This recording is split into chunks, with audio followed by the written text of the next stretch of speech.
Ha aka, stol mebel yetib boribdi. Ha aka, hozir yetib keldim, mashinadan tushib uyga tashlab oldim. Pulni tashlab yuborasiz-a plastikdan. Bo'ldi, hozir pulini o'tkazaman. Ha aka, 1 million kam tashlabsiz-ku. Aka 5,5 million tashlab yubordim-ku. Aka, dogovorda 6,5 million deganman, yana 1 million tashlab yuboring. Bor pulim 5,5 million edi. Pulim bo'lganda qolganini tashlab beraman aka.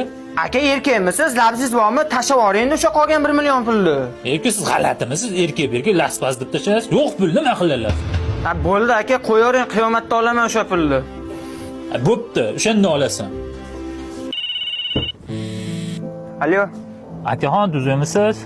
Yaxshi, rahmat. Kim bu? Eslasiz, bir stol mebel oldim sizdan. Hali 1 million qarz qoldim. Ha, bo'ldi, esladim. Tuzemisiz o'zingiz? Esladingizmi aka? O'sha pulni qaytarib bermoqchi edim.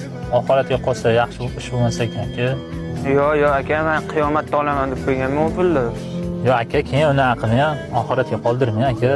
Tashlab beray hozir. Ha, bo'ldi, xo'p. Plastik menga tashlab yuboring. Ya aka, hozir birovga 3,5 million pul tashlayman deb, sizni plastik kartangizga adashib tashlab yuboribman. Agar imkoningiz bo'lsa, o'sha 2,5 millionni qaytarib yuborasizmi?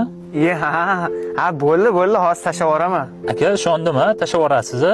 Yo'q aka, xavotir olmang, birov haqidan qo'rqaman men. Plastikingizni tashlab yuboring. Bo'ldi aka, hozir karta raqamini tashlab yuboryapman.